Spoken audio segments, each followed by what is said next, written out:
Every second, every minute, every day, news is breaking, events occur, and there are new developments. At Signature TV, we follow these stories objectively, bringing all sides without bias, explaining the complex issues, breaking down the numbers, and investigating the issues behind the news.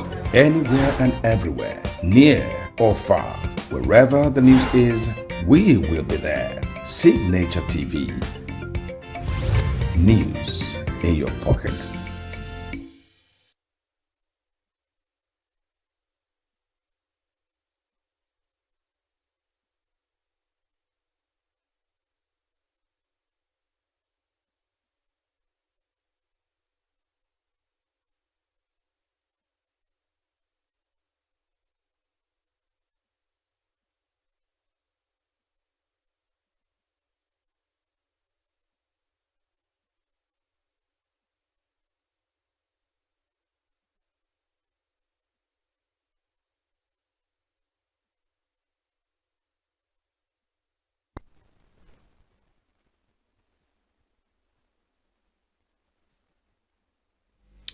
Welcome back, and now we're going to be discussing President Bola Tinubu's visit to Benue State with Nick Agule, a global economic analyst, joining us via Zoom. Good morning.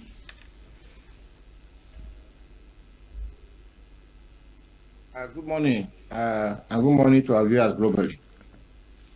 All right. Now, Can you from hear me? your point of view, how would you interpret, the significance of President Tinubu's visit to Benue State? Thank you very much. The significance of the president's visit to Benue State, to me, is on two fronts. First, the president, as the leader of Nigeria, came to visit Nigerians who are traumatized from the events that have happened in the recent past. These killings that brought that brought the president to Benue State are not one-off activities. They have been happening for a long time. The one in Yewata was like a high point where the number of people who were killed have numbered more than 200. So it was the right thing to do for the president to visit Benue State by himself, to see for himself the damage that has been done, and to speak to the people of Benue State so that we will feel that our father has come to see us. And then the second point of the visit was that is the president as commander-in-chief of the armed forces that has deployed troops to Benue State in one operation or the other to tackle this banditry and insurgency. And it was good for him to also come and interact with the troops that he has deployed to the front lines so that they too will have their morale boosted and the president can hear directly from the people of Benue State and the troops that he has deployed to this place.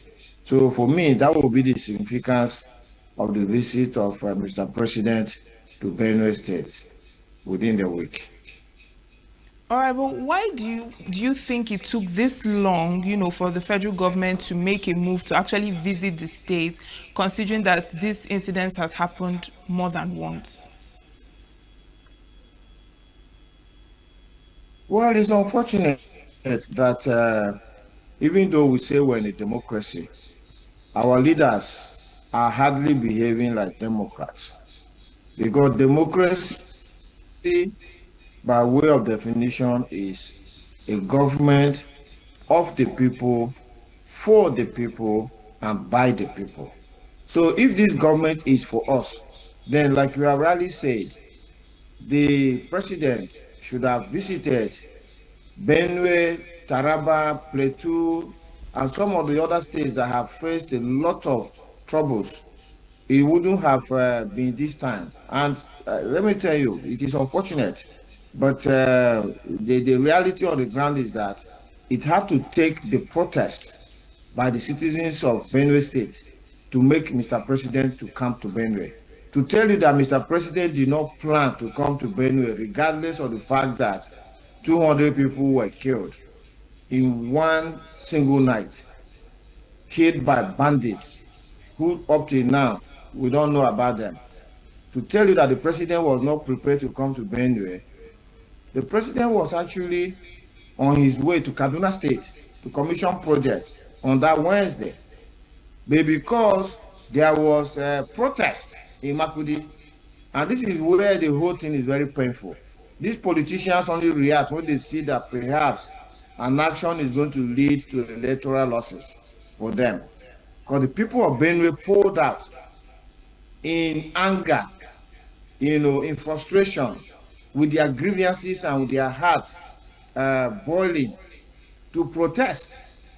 And immediately that protest happened, Mr. President had to alter his program and say, oh, I'm not going to Kaduna State on Wednesday again. I will not go to Benue rather. And it's quite unfortunate that we have leaders who don't seem to even understand with the people, who don't feel the pains of the people. We have leaders who are aloof, but this is the kind of leadership that Nigeria has got. And it's at all levels. What we're saying now is not only for the president, because even the governor of Benue State never went to that Yerwata where this thing happened. He only went there the day before Mr. President's visit, which was the Tuesday. So this thing happened in the night of Friday going into Saturday. And the governor on that Saturday rather went to another local government where a former military governor of Benue origin was buried. He didn't go to Yerewata. When he came back from that burial on Saturday, he didn't go to Yerewata. Sunday, he did not go to Yerewata. Monday, he didn't go to Yerewata.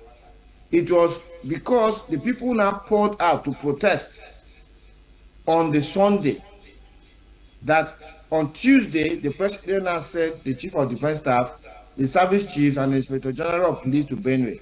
That is when the governor went to Yerewata first time, Tuesday. And then the next day, Mr. President arrived. So it's terrible that we have leaders whose the only way they hear is protest, and when their political interests are at risk. But it is in the hands of Nigerians to reject this type of leadership. The president as well, even though he visited Makurdi, also did not visit Yelwata. So what do you make of that?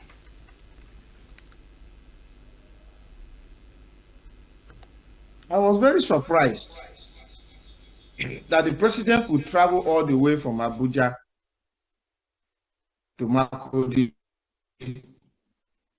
and yet will not go to Yelwata. The road to Yelwata was flooded, and so the president motorcade could not gain access to go to Yelwata, which I find quite troubling as a reason, because it then means that the people who are handling Mr. President's movement did not even know that the weather in Makurdi was going to be raining on that day. Because if they had done their own analysis and planned the president's route properly, they would have known that Makurdi was going to receive a lot of rainfall. And then if they anticipated that the road would be flooded, then they would have made provision for the president to fly with a chopper, with a helicopter from the Makurdi Air Force Base where he landed to Yerewata, which is a chopper flight of maybe probably like 5 minutes. The chopper would have taken the president to Yerewata, and then he would have seen for himself the damage that has been done. And then he would have now returned back to Makurdi to hold the town hall meeting. So you can just see, that the people of Benue and indeed Nigerians are always being taken for granted by the people who are supposed to be our leaders. So it was unfortunate that the president came so close to Yelwata, but never went to go and see Yelwata. Because for me, if he had gone to see the damage that has happened in Yelwata, perhaps it would have given him something to think about. Because in his mind, based on the information that is being fed with, Mr. President is told that what is happening to Benue and perhaps from some of the other states that are facing this insurgency and banditry is in the president's words, as he said it, that they were reprisal attacks and that this is a conflict between warring parties. If the president went to Yewata, he would have seen that Yewata was reduced to rubble. But the people who came to attack Yewata, where is their own place reduced to rubble? Because that is what it means by a war. A war is never a one-sided thing. Like Russia is fighting a war with Ukraine now. You know that Ukraine is receiving bombardment. Russia is receiving bombardment. Russia, people are dying there. Ukraine, people are dying there.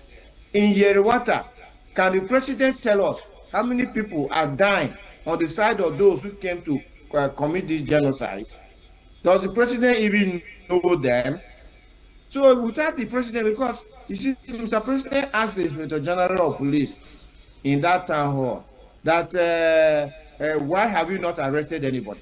That is to tell you that they don't even know anything. So if you don't even know the other people who came to commit the genocide, how do you now come to the conclusion that this is a war or the conflict is between warring parties? Who are the other parties? So this is the situation that unfortunately is playing out. All right, and additionally, public holiday was also declared in Benue State, on the day of his visit. Now, would you also say that that is some sort of lack of priorities? Well, so first and foremost, it would appear that the Benue State government confused a condolence visit by the president with a state visit because some of the activities that they were putting up will indicate a situation where the president is on a state visit. So when the president is on a state visit, he's coming in happy times, he's coming to commission projects, he's coming to sit and watch cultural displays and dances and things like that. That's what you do in a state visit. So you put up your best for the visiting dignitary, in this case, the president. She was coming on a condolence visit. So even if the state government wanted to declare a public holiday because of the visit of the president, it would have been on a different note. It wouldn't have been on a celebratory note or come out and lay out the red carpet, let us see the president, children line up the streets and wave to the president, which is what would normally happen in a state visit. The government would have simply asked people to stay at home and mourn the dead.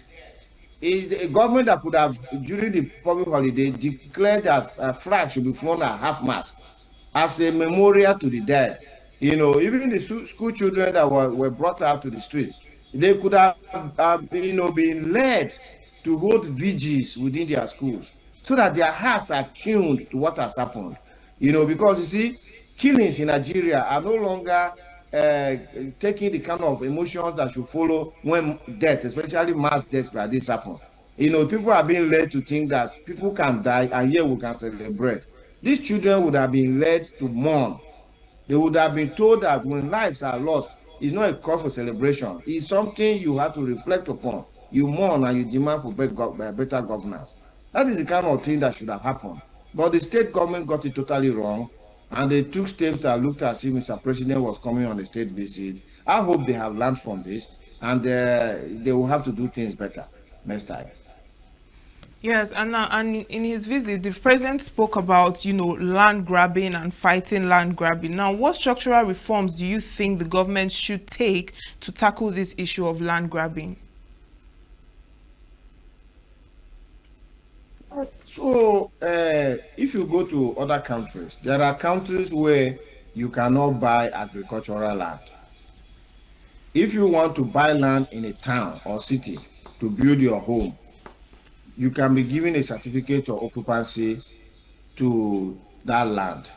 But if you want to go and buy plain land that is used for agriculture, there are governments around the world that restrict the sale of such lands. Nobody buys such land. You can only lease such lands, lease it, use it for your agriculture, but the land belongs to the indigenes of that place. Because look, if you go to a place and you buy up the land in that village, what have you said? You are actually telling all the generations that come after now who come from that village that they don't have a home. They no longer have a village because their fathers, the current ones now, have sold their village. So where will they now call their homeland? There's no more because it's been bought over. So this is the reason why governments elsewhere don't sell agricultural land. And I think that is the kind of thing Nigeria needs to consider. By Nigeria's laws currently, all lands in Nigeria are under the control of the states by the Land Use Act. The states control the land, and that is why it is the state governors that sign the certificate of occupancy. But we can have legislation at the national level to ensure that people are not allowed to buy agricultural land, so that everybody who has a village will continue to have a village. Those who want to come and do agriculture in your place should just lease the land and be paying lease renters to the indigents of the place. And that will continue into perpetuity, so that even the generations that will come 1,000 years from now in those villages will still be enjoying those lease renters from lands that they own, not lands that have now been sold out. All right, and also we saw, the formation of a peace committee of ex-governors, traditional rulers, and some elders. Now, of what relevance do you think the formation of this peace group, will be to the community or to the states? There is nothing wrong in forming the peace committee. Every war is fought on two fronts. When you are fighting a war, you fight it with kinetic power, which is bullets and guns. You also fight it with non-kinetic power, which is reconciliation, meetings, collaboration, and trying to settle this thing around a round table. So a war is fought on the battlefield and in the boardrooms, in the meeting rooms. That's how you fight a war.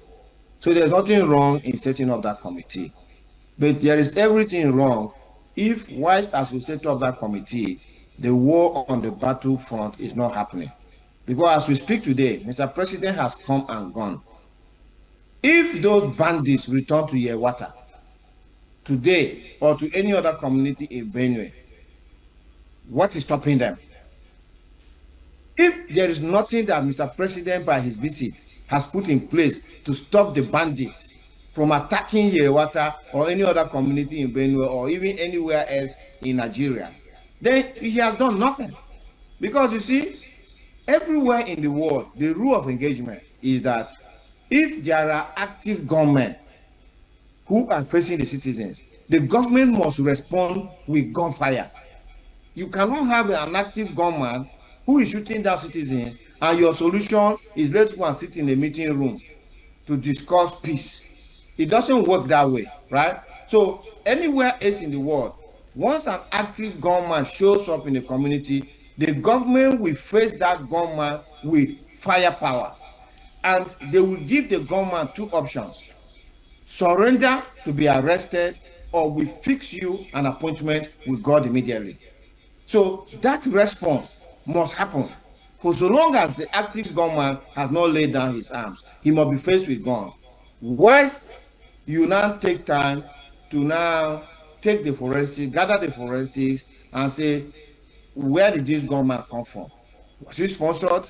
Did he act alone? Did he have collaborators? Where did he get his arms? Who helped him? And what are his grievances? What agenda does he have?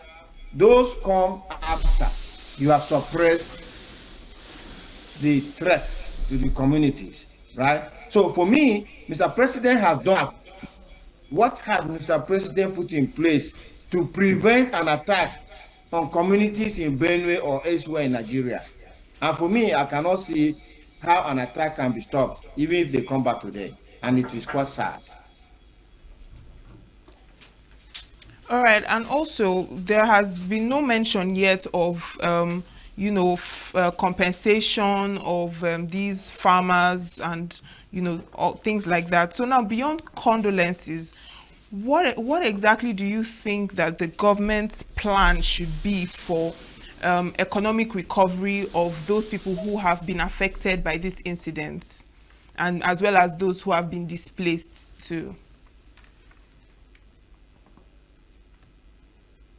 The people who have been affected by this incident have been more or less abandoned.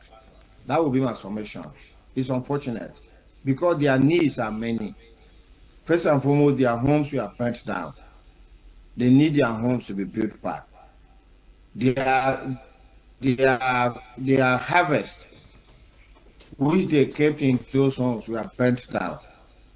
They have to find a way to start feeding and get back their seedlings so that they can start their farming again. And then their people were killed. Imagine that in a community like that, if 200 people or more have been killed, it means almost everybody in that community would have got a relative who was killed. So these people are traumatized. And the government needed to come in with counselors to help these people to recover from this trauma. There's something we call trauma healing, because the people who are traumatized are not going to act normally. Their lives have been terribly shattered. And now they are also thinking that, what if we sleep now and those bandits come back again? That's another level of trauma, So there has to be enough security presence that can withstand an attack of this nature with the people so that they can feel that now the security here is so strong that if these people come back again, the security will destroy them. Has that been the case? Is that the case in Yerwata now or any of the other communities spread all over Nigeria? Answer is no. And in other jurisdictions, I say this thing to another TV stations. In other jurisdictions, the government uses technology to arm the citizens to become the first line of defense. And how do I mean? Anywhere else in the world where you go, if citizens notice something, whether it is not yet a security threat, but it's something that is not right, or a natural security threat, they just pick up their phone and they dial an emergency code, which in places like the UK is 999, in the US is 911, 112 in some other countries like that. But that system is there. So that when the citizens now dial 999, it immediately alerts government to the fact that there is a security threat in this place, and government responds to that security threat. So even when the citizens have something like that, their confidence level, their morale is boosted because they believe that, look, our government is only a 999 call away. So if people come to attack us here, we can call our government and our government will respond within minutes. Nigeria does not even have as simple a system like that, So you can see that the people are so traumatized, they fear for themselves, and also they are mourning their dead. They don't have food again. They don't have homes, and these are the areas government should address. For me, the president didn't even mention anything like that. It would have been so good for him to have called on NEMA to go and support the people of Yewata and all the other communities that have been ransacked by these bandits. So again, the government is not pressing all the right buttons, unfortunately. All right. I still have a lot more questions for you, but unfortunately, we've run out of time. I hope we continue conversations like this. I look forward to having conversations like this with you, in subsequent times. Thank you so much for your time, Nick Agule. Thank you so very much also. To be honest, I will wish that we are having better conversations on how we can grow food for Nigeria, provide electricity, get Nigerian travel by trains, provide housing, water, electricity.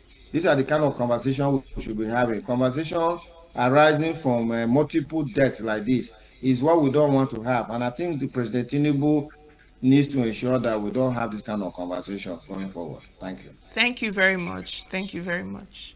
All right, we'll go on a short break and our conversation continues right after.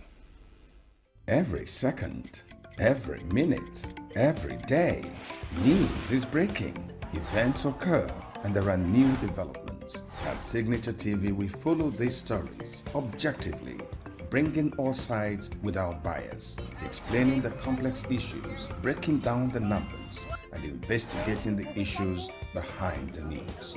Anywhere and everywhere, near or far, wherever the news is, we will be there. Signature TV. News.